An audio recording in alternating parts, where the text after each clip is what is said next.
Hello, and hello to our live audience. We are back.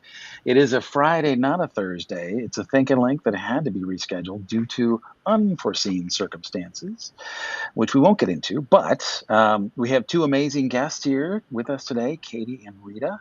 And we're going to talk about clean food and a variety of other subjects. And this is going to be a really good one. So if you've tuned in and stayed with us and decided to show up again, you're going to be very fortunate. Otherwise, you have to watch the recorded version on YouTube, which nobody likes to do, right? It's always better to be live. So this is a series that Capsule puts on once a month, where we bring thought leaders together to have a conversation about what's going on in their world, essentially allowing us to see through their lenses, see what they're seeing, find some inspiration in the pockets of the world that we don't see every day. And these are two brands that we've kind of obsessed over. When I say kind of, I mean like stalker-like kind of, in a way that, wherever we can find them, we buy them. Wherever we can meet them, we connect with them. And so there's a huge admiration by the Capsule team. So we definitely were excited to have these two on our stage. So if you want to tune into these in the future, be sure to go to our website and link, and or send us an email. We do our best to try to get invites out to people, but it's pretty random, I have to say. We just, we're out there. And you can always throw questions into the chat via either Twitter or LinkedIn, wherever you're tuning in. I guess if there's anything else, Kelly, if you have anything else, Kelly's going to introduce our guests, and then we're going to take it away with questions. Yes. Thank you, Aaron. And Rita and Katie, we're so excited to have you here today. Thank you for joining us. Thank you so much for having us.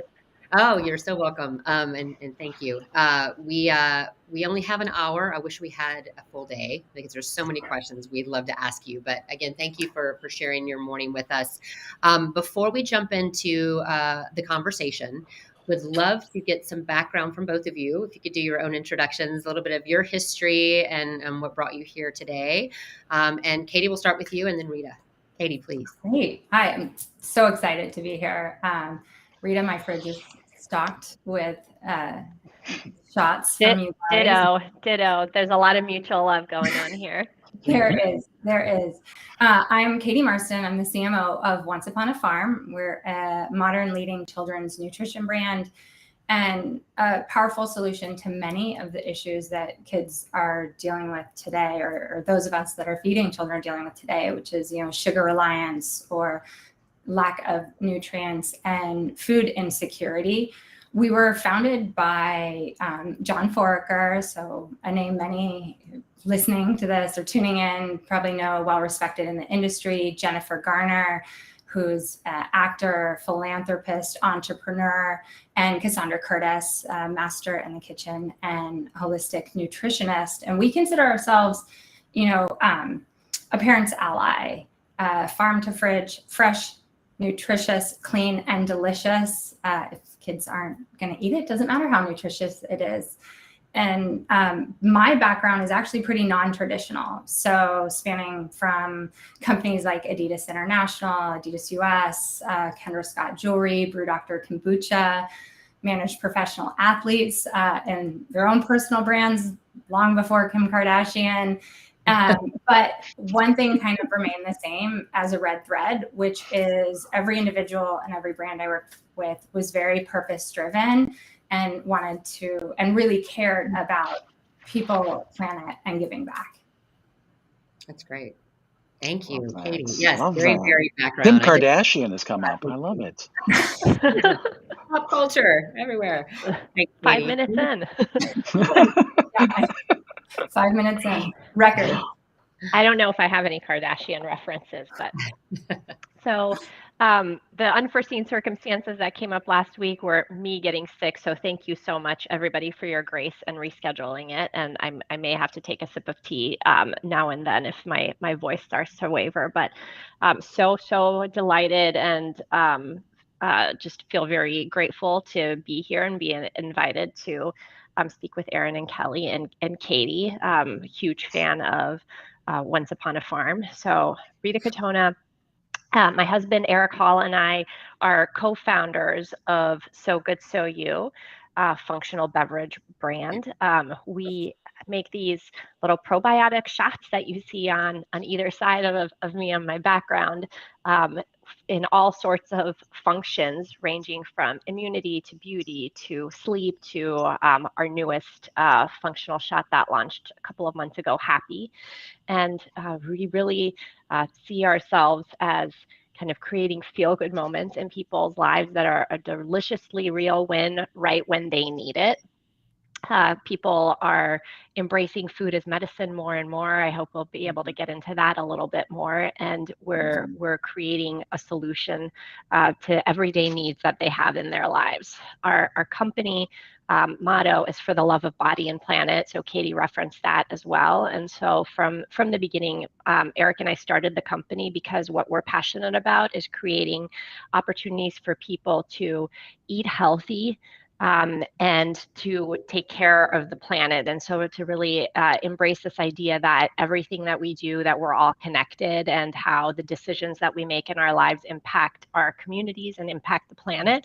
And we thought that starting a company and a brand would be a platform to really amplify our impact, and do more good in the world through our team, and then through the community that we build through the brand. And so that's how we got to So Good So You. And my corporate background is I was a health and nutrition buyer right out of college at the Home Shopping Network.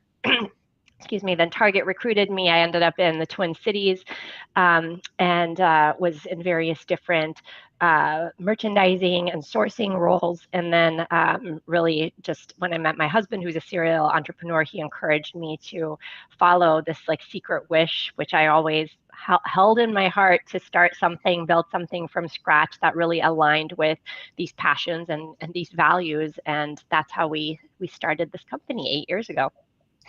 What a great story. Amazing. Love that.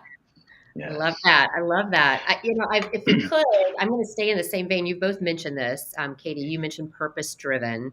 Katie, obviously, the story behind, Rita, the story behind your brand, very purpose-driven. I'd love to start with a definition, or what does being purpose-driven, a purpose-driven brand, mean to both of you, and then let's talk about how your companies are living that purpose. Katie, let's start with you. Sorry, you said me. So whereas we're probably most well known for our cold pressed fruit and veggie blends, for us, a purpose-driven brand is being more than what you sell. We pride ourselves, as being a B Corp since 2018. We had set a goal for ourselves to become a public benefits corp. Very early on, we achieved that last year. And gosh, 2 years ago in 2020, I can't believe we're already in 2022. And it's really about being for social and public good, and having that responsibility around sustainability, and also taking care of your employees within and externally. Like I think, one of the best, most recent examples for us was we had an employee post on LinkedIn that actually went viral on her maternity leave, hired late in pregnancy, got full bonus when she was on mat leave, got 4.5 months to be with her family, and then, was supported based on her needs and how she came back. And that went crazy. And to see that was the rarity and not the norm, is just one example of kind of our own responsibility and social responsibility that we feel being purpose driven. And then there's that external, which,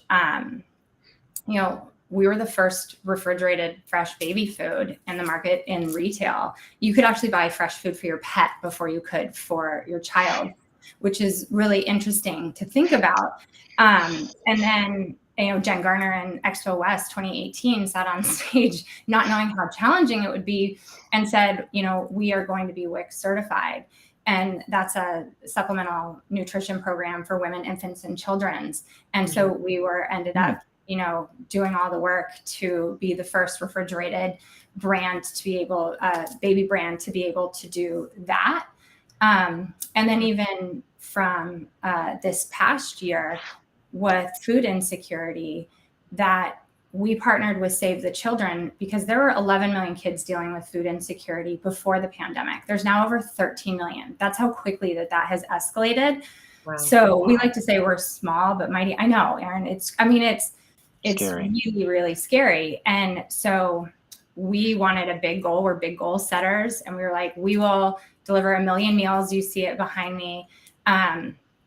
To kids in rural America dealing with food insecurity by the end of 2024. And we're working with Save, we're working with partners, we're working with other brands to help us to be able to achieve that. So when I say it's being more than what you sell, like that to me encompasses, what we mean. Yeah. That's impressive. What a great story. I mean, the statistic you just, that's harrowing. It's hard to hear, but great story, what you're doing to counter that. Thank you, Katie. Yeah. Rita. I couldn't agree more on the being more than what you sell. And we say things that sound silly, like we could be selling lawnmowers, but it's true. Our mission currently is manifesting as these probiotic shots, but our goal really is to build a sustainable business that is fiscally responsible. And when I say sustainable, a business that can keep going. So not just environmentally responsible, but a business that is run in a fiscally responsible way so that we can sustain ourselves and keep doing good. And so at some point, our product offering will evolve. It has already evolved. We originally didn't start as a shot company, but it's over like 99% of our business and the brand and what we're known for now. And just as Once Upon a Farm, originally started as just the baby food purees and pouches, and is so much more than that now. But coming back to kind of our battle cry for the love of body and planet, first and foremost, love of body starts with making a healthy, high quality product. So we recently, in 2021, became SQF certified and scored kind of a mind-blowing 96% on our very first kind of SQF safe quality food. So we're a manufacturer as well, which is a little bit unusual. Most brands don't actually make the products that they sell. They work with reputable contract manufacturers. We actually have our own manufacturing facility here in the Twin Cities, and have continued to scale and build that out, and have kind of unique custom automated line that has allowed us to scale, that has allowed us to provide opportunities for our line workers to get trained and get raises over the years as they've kind of leveled up their skill set as well. So we became SQF certified from a quality perspective. Our products contain very few ingredients, which means that each of those ingredients is very important from a quality perspective for flavor. Obviously, all of the certifications are organic and non-GMO. I know that's something that Once Upon a Farm takes extremely seriously as well. And so making sure that we're delivering a product that makes people feel good and actually does what the promise is, the function, the name of each product delivers on that promise. And then for the love of body and planet, this is really something that is near and dear to our heart as well. And it's the lens of every decision that we make at the company. So first and foremost, our products are made with renewable energy. The fact that we're the manufacturer, we can choose to purchase energy from 100% renewable sources.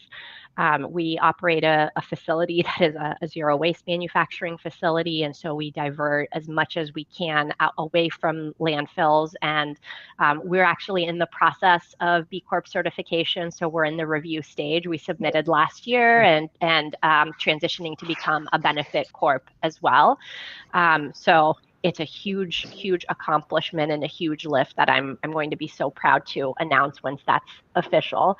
But that really takes a look at every single part of your business, not just what you do, but how you do it. Everything from like our managers and leaders, their job descriptions tied to the mission and the benefit that you're trying to deliver for the company. And so kind of coming back to love of planet, everything from the decisions that we make of what kind of material and substrates to print marketing materials on to what kind of airline we fly when there's travel happening, and when we get the team together, what does that look like? Who are the preferred food vendors that we're ordering from, because we know that they use compostable materials and are not contributing to the landfill. So kind of a 360 approach.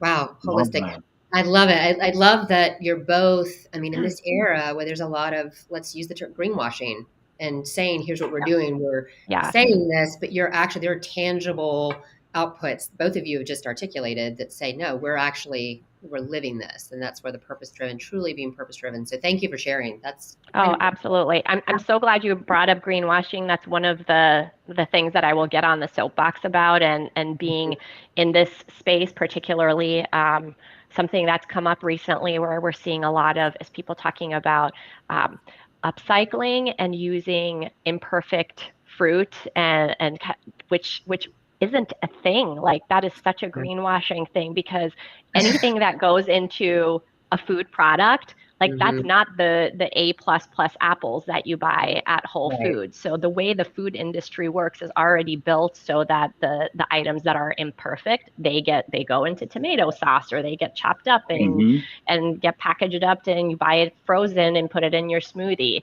So it's something that I'm very passionate about sharing information to and educating the consumer so that they understand what is real and what is not.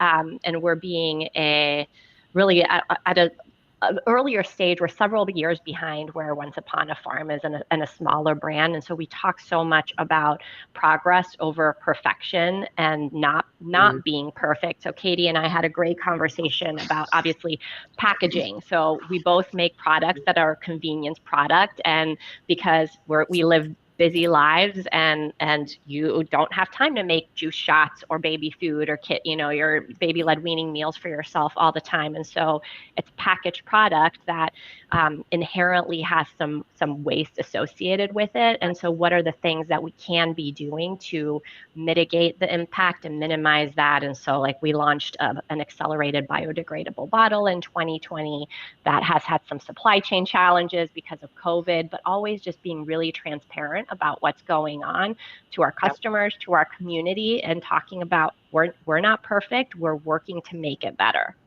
Yeah. I also think there's the reaching across the aisle, right? Like, if we all did everything in silo and tried to, I think our society is very much you're either good or you're not. And that in order to create progress, you have to, it's why for us, like, we use a lot of third-party organizations. We do a lot of internal testing, but we use third-party organizations to help us, hold ourselves accountability and then learn from those things and be better.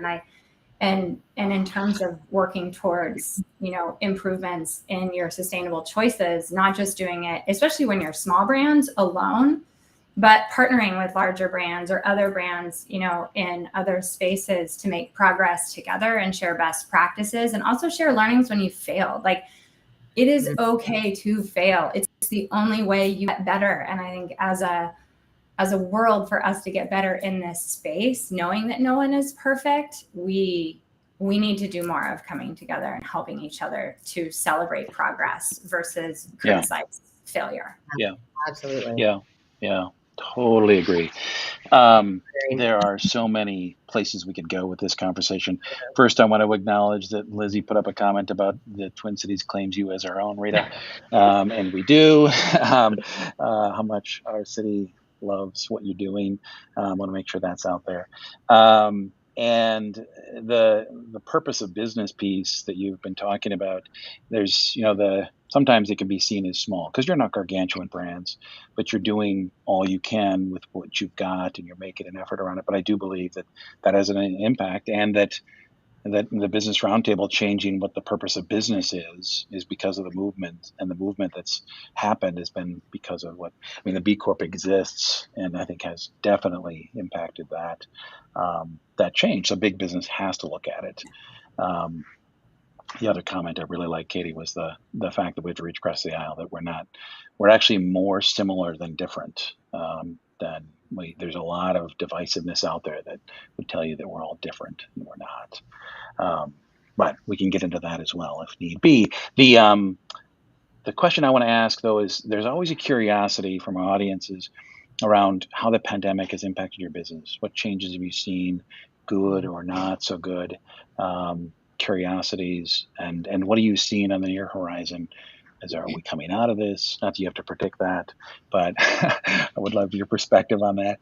Katie, do you want to go first? We can give Rita's voice a little bit of a rest. Yeah. I mean, not that she's doing great, but I mean, my goodness. I mean, that was one of the conversations that Rita and I had. Like, how has COVID not changed any business? Like, it has changed every business. It is still here.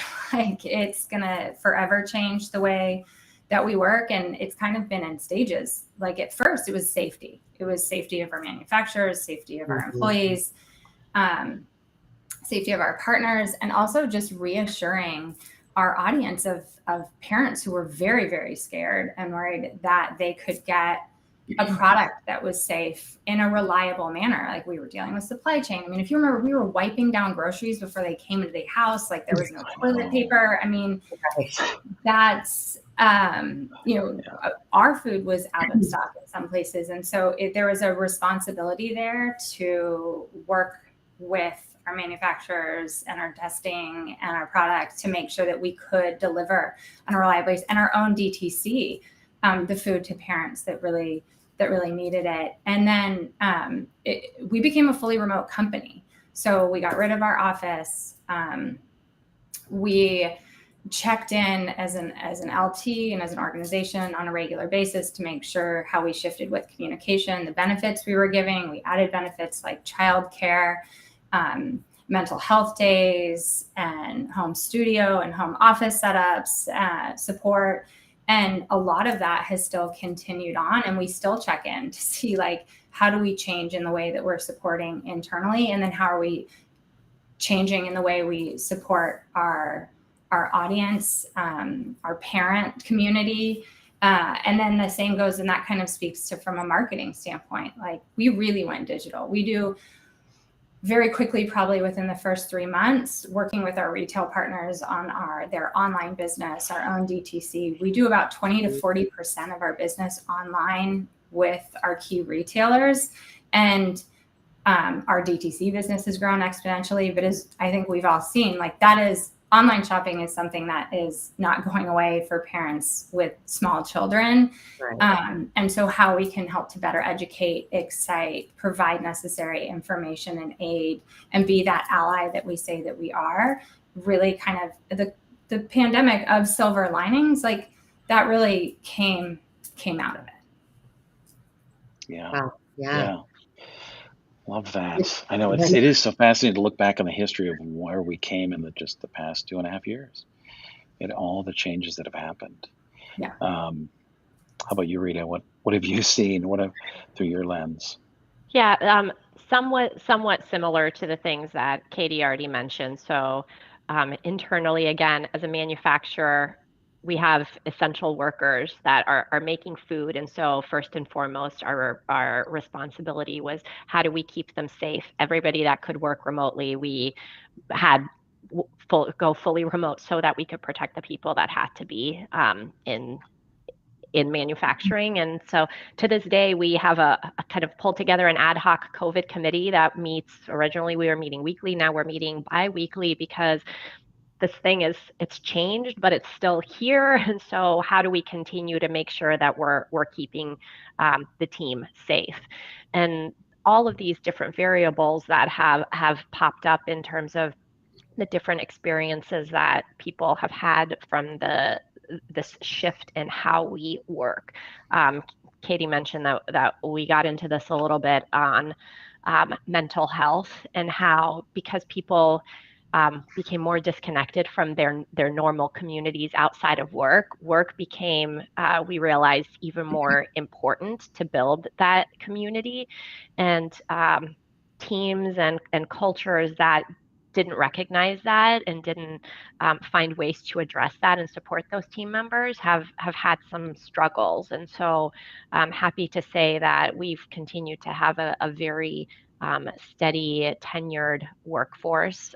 We hired 19 people last year, so continue to grow during the pandemic, but really being mindful of how to support different stakeholder groups and understanding what help and support means to them was really, really important.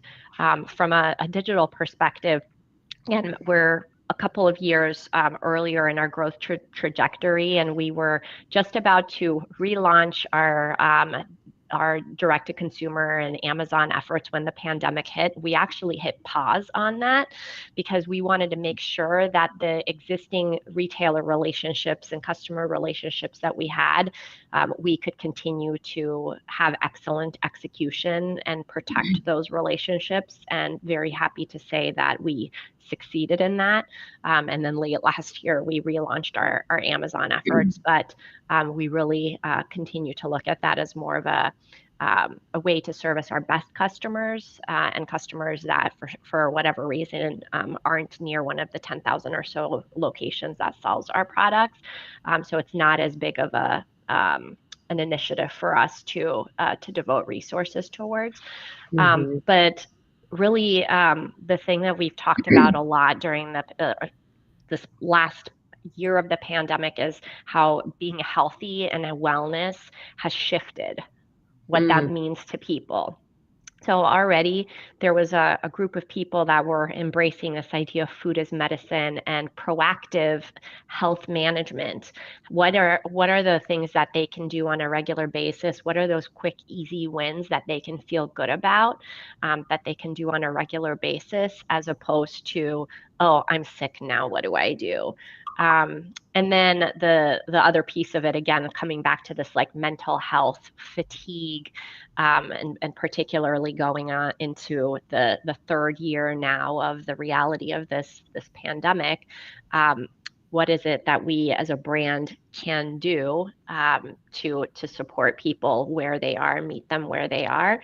And it was the right time to launch a SKU called Happy, with vitamin D and saffron and ashwagandha. So all ingredients that people are getting familiar with that support mood. Best flavor ever. Honestly, if all of you have not tried it, like I was going to mention that, when I started talking, Happy is phenomenal. It's delicious and I love everything about it. Rita, that's a home run.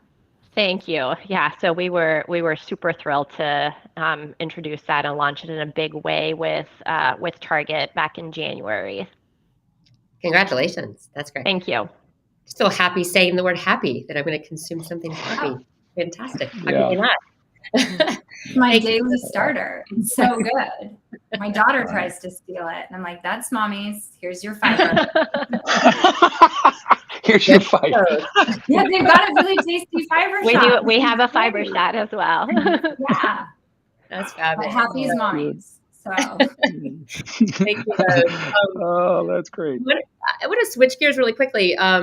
Obviously, Capsule, we are steeped in brand and storytelling. And Katie, I want to specifically shift to you with regard to Once Upon a Farm and the branding evolution that you went through in 2021. And if you would share some perspective on why, what was the reasoning, and maybe share some of the results that have come out of that brand shift. Yeah, I mean, I might be slightly crazy because we did this, at the start of the pandemic, and I was 2 months into my role, but what we had seen was Once Upon a Farm, had started as a baby brand.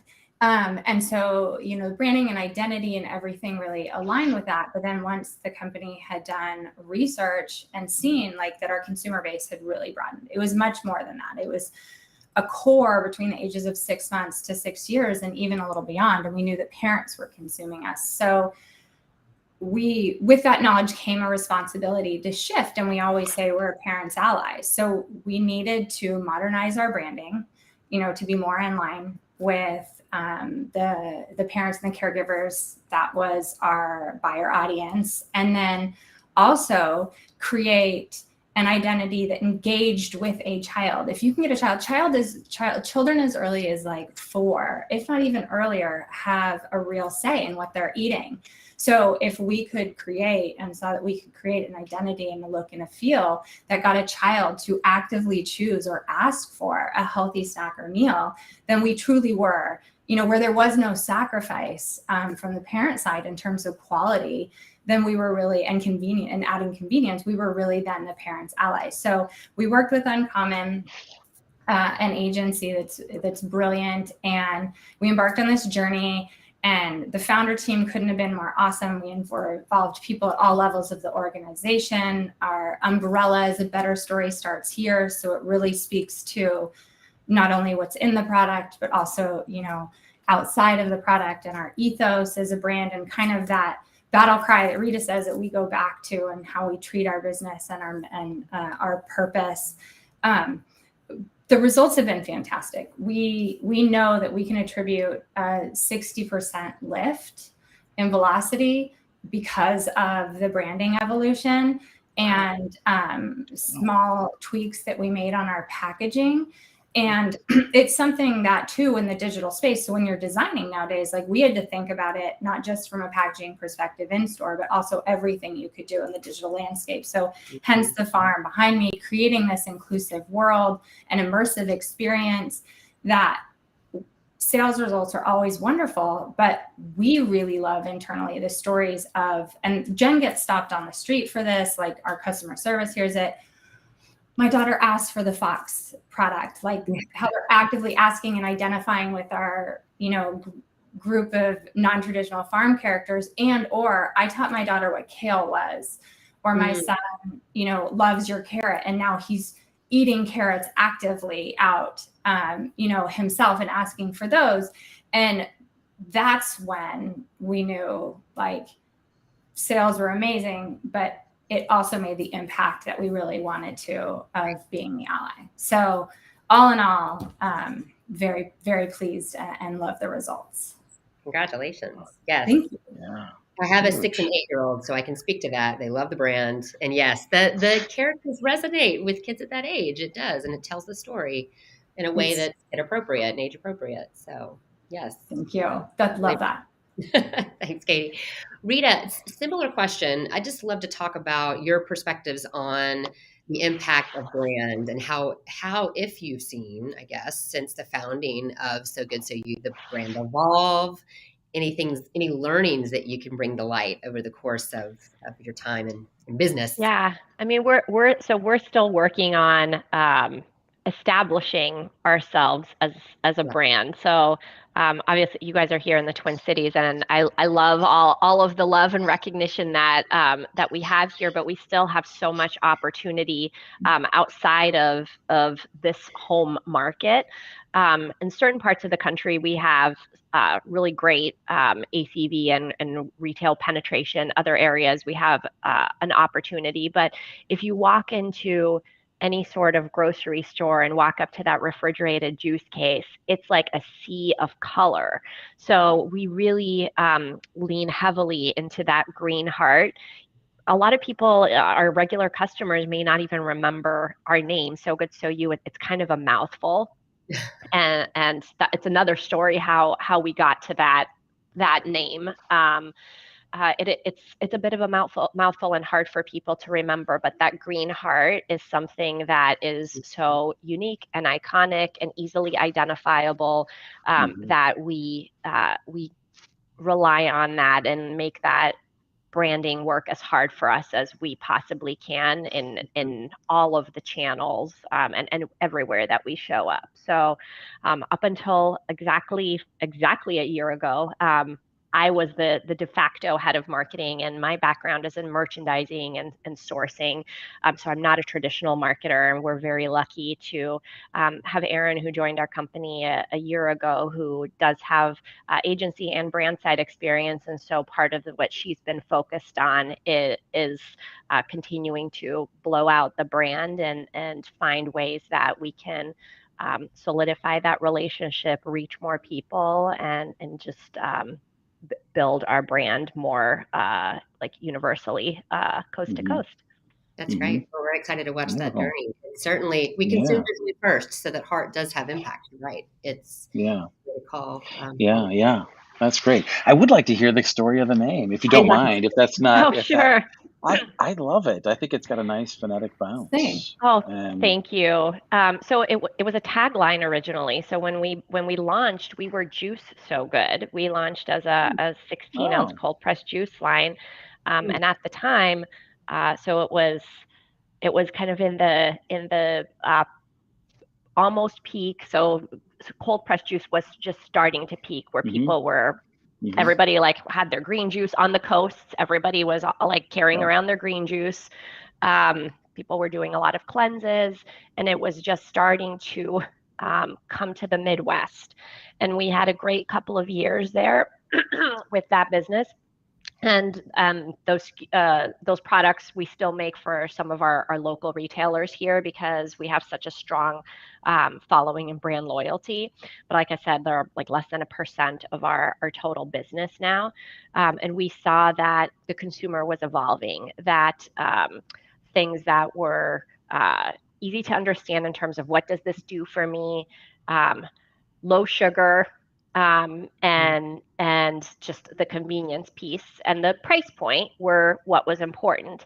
And we had retail locations, so we had juice bars at the time as well, and we had offered juice shots, and we saw that segment of our business was growing. And so we decided that we would do a test with local partners here, Lenz and Byerly's and Kowalski's, to make those available in the retail market or the retail channel as well. And the rest is kind of history for the product line. But then as that product line launched, and even getting to that point, we had a coffee and nut milk product. We actually, for a while, right when Upon a Farm was starting, we had a refrigerated cold pressed baby food line as well. And so as we were figuring out our product market fit in those early 2-3 years of the company, we needed something that did not have the strict guardrails of juice, which we were Juice So Good. And so we rebranded as So Good So You to create more of a platform that would have broader guardrails. Yeah. Okay. Totally makes sense. And those words, because they're so common, are really hard to protect from an IP perspective. And so we had tried a couple of different things, but So Good So You was what we were able to trademark. Oh, marvelous. Great story. That's cool. That's a good brand story. Yeah, that's cool. That's great. So back to Katie on the behind the scenes and the food systems and the things you're seeing as far as the supply chain and us seeing further into the food that we're consuming. Are there any other things that are curious to you or that have come up in conversation around where our food is coming from? Not just the brand part of it, but the supply chain behind the scenes and people seeing the brand or seeing the source of our food as an important part of the broader movement. Yeah, I think, and Rita spoke to it, when you use so few ingredients and the audience can read what those ingredients are, the quality level has to be above and beyond. And on top of that, like when I said we are fresh, clean, nutritious, and delicious, I think clean has big, and both Rita and I are really big proponents of clean eating. Cassandra, our founder, says the same thing, like for family reasons, like food is medicine. to her. And so set those guardrails at the very, very beginning. And in terms of transparency, and especially in our space, right? Like the congressional report on heavy metals in baby food came out in February of 2020. You learned about elevated levels in certain brands, as well as lack of testing. Now, because of how Cassandra set up the brand from day one, we had been working with an organization called Clean Label Project, and who does random retail testing and tests for over 400 harmful environmental and heavy toxins. And we were actually the first brand over 5 years ago to get that certification on our products. And then even more recently, in March of 2022, we got the 1,000-Day Promise certification, which is based on European standards. So looking outside of the US, inspired by European standards, which are more stringent in this space than our own FDA. And then inclusive of elements, nutritional elements, like vegetables in the products. And so the education and the growth and interest in that from the consumer base aligned with our very diligent work with our own suppliers. Like it's and being USDA certified.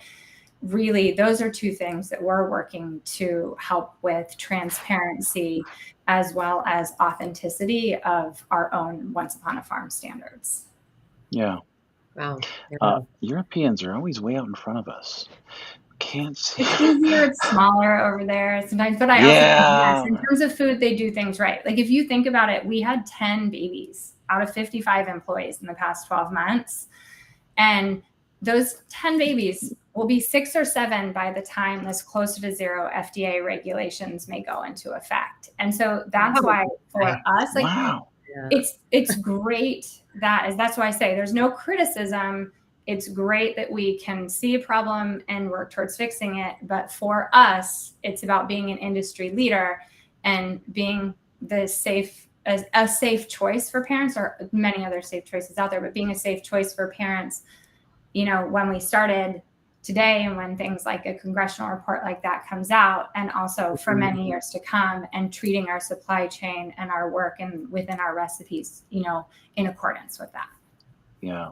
I think that's something that we both see as smaller challenger brands as kind of our duty to be out ahead of the pack, and especially the big guys, which we know that it's a lot harder to make changes at those larger organizations. It's steering the Titanic, right? We can be more nimble, make decisions, and create change and impact a lot quicker. And we talk a lot at our company, like going back to the packaging. That's something that this accelerated biodegradable package that I alluded to had supply chain issues during COVID. Part of the reason that we're able to do this is because that we're a small company, and the technology is such that they haven't been able to scale it to have a Coca-Cola or a much larger brand be able to roll that out. But we just happen to kind of intercept the time that we were a size that they could supply, and we're supposed to keep up with our growth. We kept growing a lot faster during the pandemic, and there were some supply chain issues, but it allows us to leverage and do some innovative things that earlier than a large organization might, because of those kind of nimble and flexible things that are built into the DNA of who we are. Yeah. I love that. The packaging story and the fact that you're making a movement in that direction and making those kinds of changes. Way back, just a wonderful story to share with both of you, but back in our history when we did Shorter Milk, one of our first most iconic projects, they went to these less transparent milk bottles, which kept the milk safer and it would last longer, essentially, and more shelf life.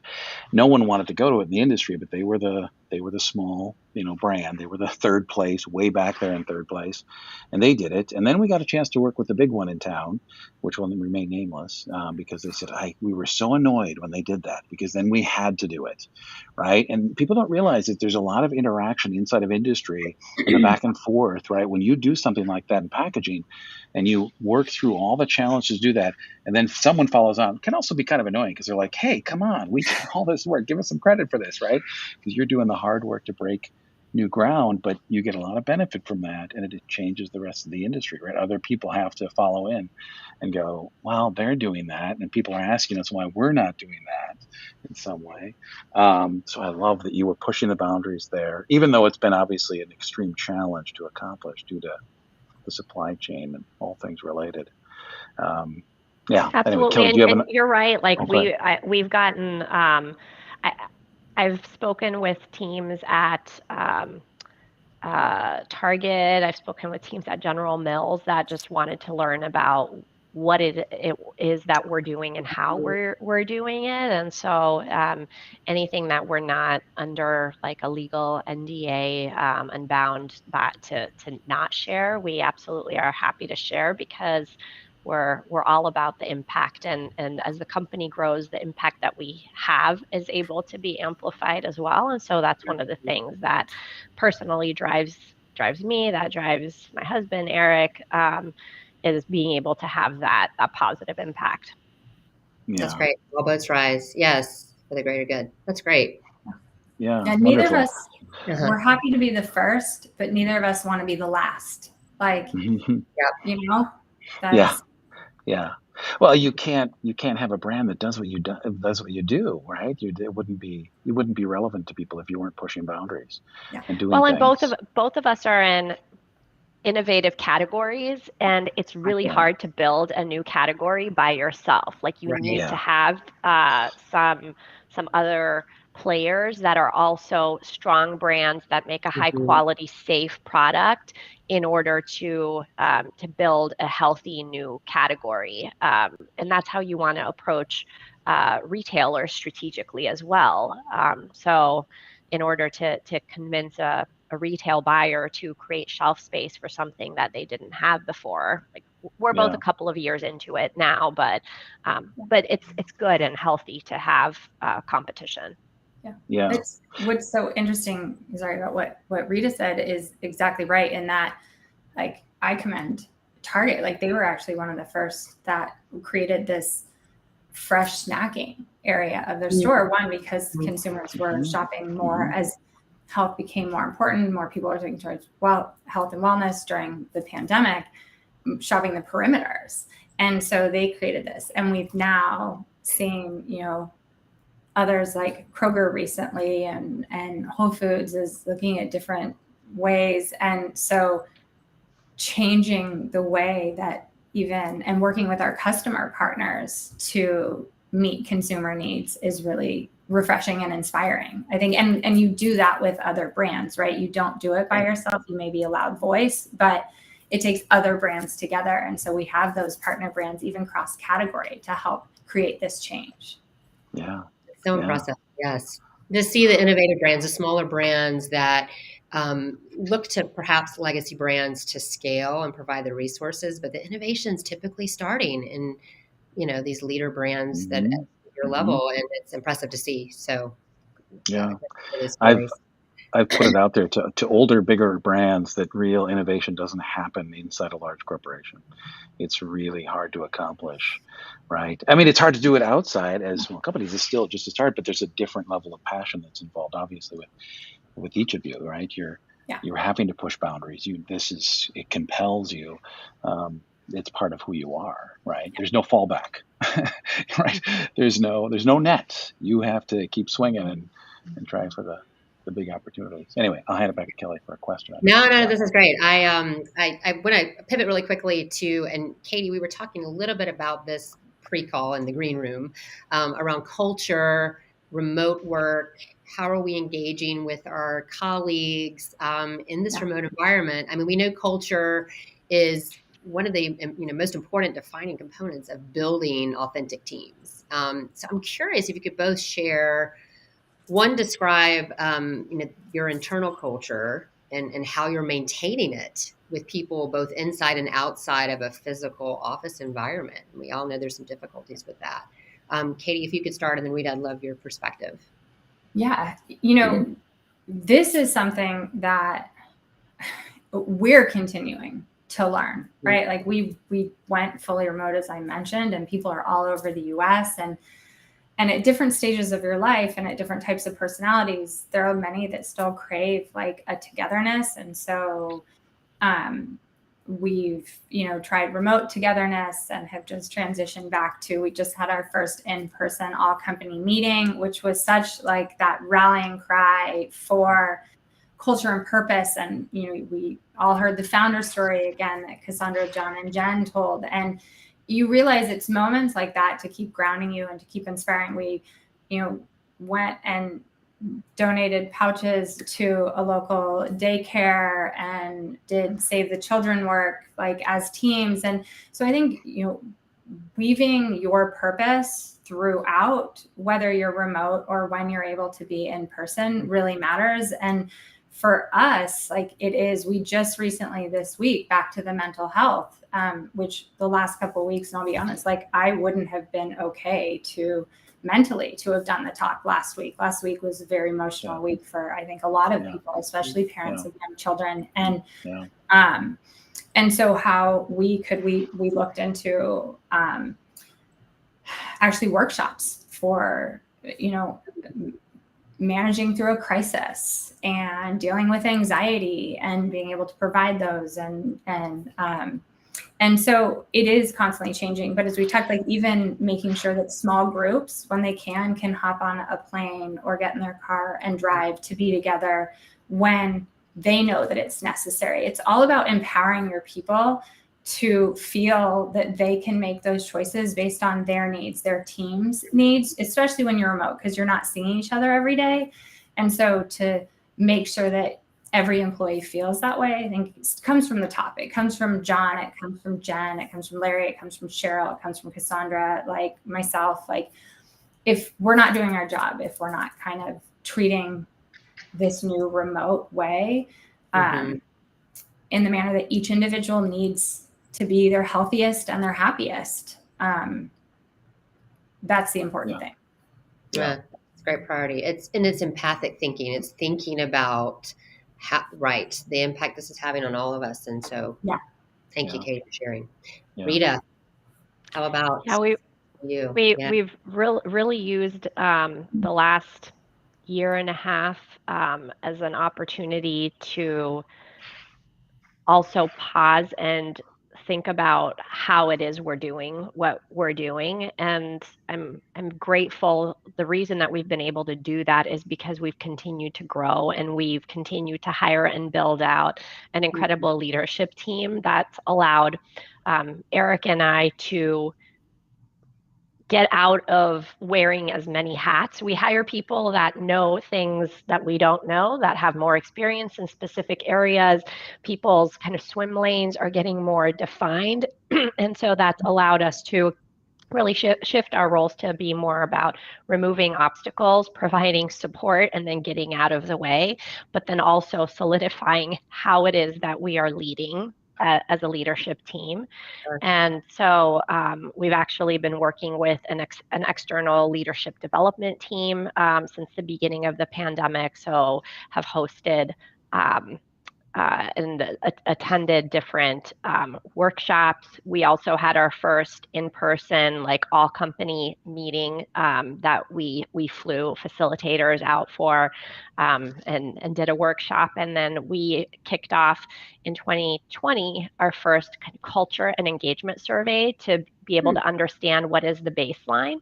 And then we're really prescriptive. There were over 100 questions in that. And based on that, we were able to understand where are the areas of opportunity, what were people looking for both from a company benefits perspective, so just the nuts and bolts of what we're offering, but then also kind of the softer pieces that are harder to measure. And one thing that I can say, and I was interviewing somebody yesterday that asked, like, what 3 words would you say to describe our culture? And I literally just pulled up our engagement survey results. So high candor culture and extremely high alignment on purpose. So these 100+ questions were divided into people, purpose, process, and the purpose is like such high alignment, which comes back to our conversation about being a purpose-driven brand. So really making those hiring decisions that ensure that there's that strong cultural fit and alignment with the purpose of your organization. And then just we talk a lot about radical transparency and communication and how we share information across the organization in order to build trust. And so we're really happy to see that we continue to score very high on candor. And so had over like an 86% positivity score in our engagement survey for the 2nd year in a row, which I'm told by our management consultants is pretty industry leading. Wow. That's Congrats. Congratulations. Nice. Yeah. Thank you.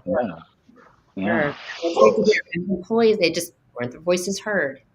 Listen, from the leadership team. And so it's impressive what your organizations are doing. Thank you for sharing.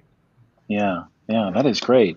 I would love to. You were talking about culture as it relates to employees having work be an important part of their life culture, especially when you're going through a pandemic. And I think Katie talked about that a little bit as well.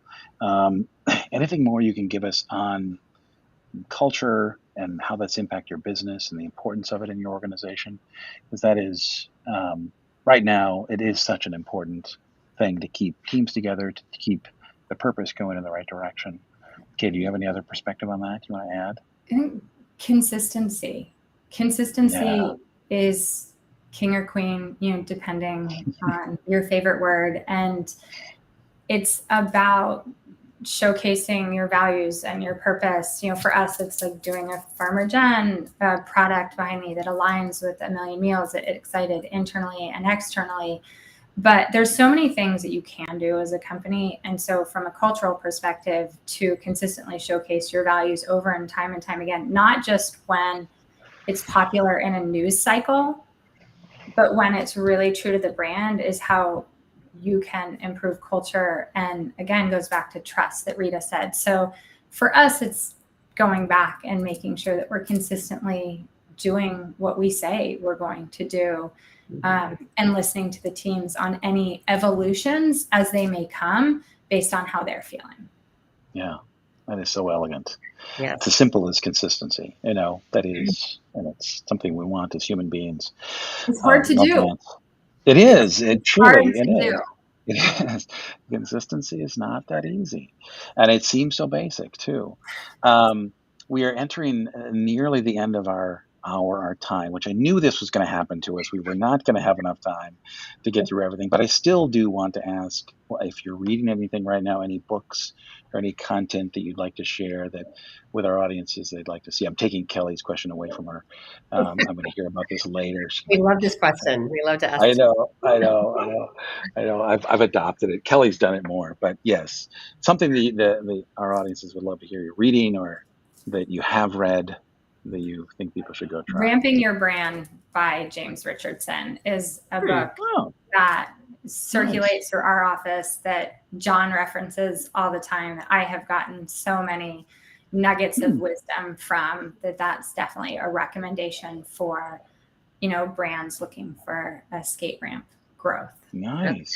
Okay. Ramping Your Brand. We will put that in the link after. And Rita, any? I'm reading Brene Brown's new book. So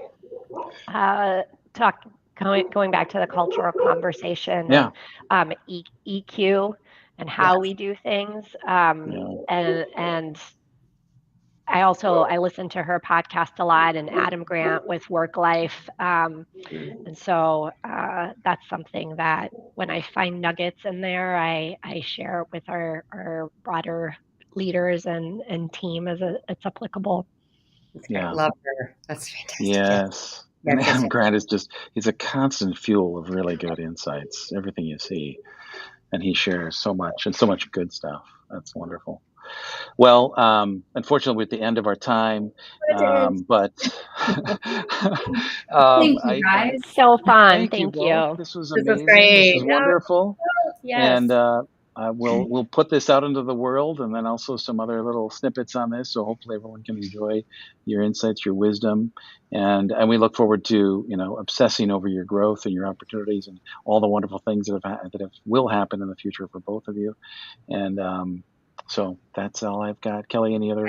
No, just thank you. Thoughts? Appreciate it. Thank you, Aaron. Thank you, been Kelly. wonderful. Thank you, Rita. Thank you. Thank you, you, All right. everyone. See Thanks, you Kelly all. and Aaron. Thank Take you. care. Bye. Bye. Bye.